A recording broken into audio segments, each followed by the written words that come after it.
This is Dr. Ryan Bartek reporting to you once again after a bit of a lull.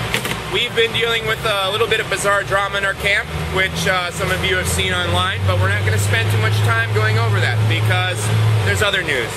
The major news this week is that in Oakland, the riot cops, the tear gas, the rubber bullets, Marine Lance Corporal Scott Olson, who did 2 tours in Iraq, took a rubber bullet to the face, which fractured his skull and also swelled his brain up. So he is apparently in stable condition, but he's still lucid. Nobody's sure exactly what will happen. In other news, Occupy Madison lost its permit due to someone publicly masturbating. That's not too good. Tonight, Nashville is being dismantled, as well as Orlando. And San Diego was dismantled earlier, and there's something about 40 arrests, all with riot cops behind it. CNN did an interesting piece called Meet the 99%, where it lists 10 cities and had 10 different people in each one and listing the reason they were there. It's an interesting article online, and at least the major press is doing something. In more bizarre news, as we mentioned earlier, the TSA screener that put the note in the luggage when they found a vibrator in a woman's luggage that wrote, "Get your freak on, girl." This woman has been fired after public backlash. Speaking of the TSA and Homeland Security, Farmington Hills, Michigan will be the first city that will be implementing monitoring surveillance inside street lampposts. The entire city will have infrared digital uploading footage and surveillance equipment and microphone equipment, so everybody will know.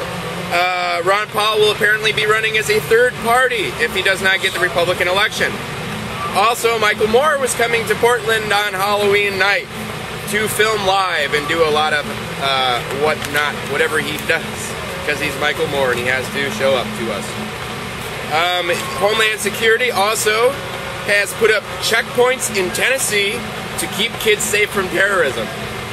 Because, you know, there's a terrorist lurking in every single bowl of candy. The most interesting news of this week, though, you won't hear anywhere, is that when the earthquake and tsunami took out northern Japan, it wiped out all the infrastructure. And it was just discovered there is 20 million tons of debris floating in the ocean. That is roughly the size of Texas, is moving at 10 miles a day, is near the Midway Islands, and will coat the entire west coast of Oregon and Washington by late 2013. A lot of people aren't talking about Fukushima, and I've been holding off to explain the really scary stuff to you for a further date. But in the ocean problem, as you might have heard, there are 3 melt-throughs, not meltdown, melt-throughs. It's the worst catastrophe in human history. Well, as you heard, the Japanese government was spraying seawater inside the nuclear reactors to keep them from exploding. Anyway, they didn't know what to do with the seawater, so the Obama administration told them to dump it in the Pacific. So the Chinese government, on their official website, listed they found 100,000 square miles slick of lethal radiation in the ocean that is anywhere from 300 to 7.5 million times the legal limit and will coat all of the west coast. Go. So the other 2 big stories here.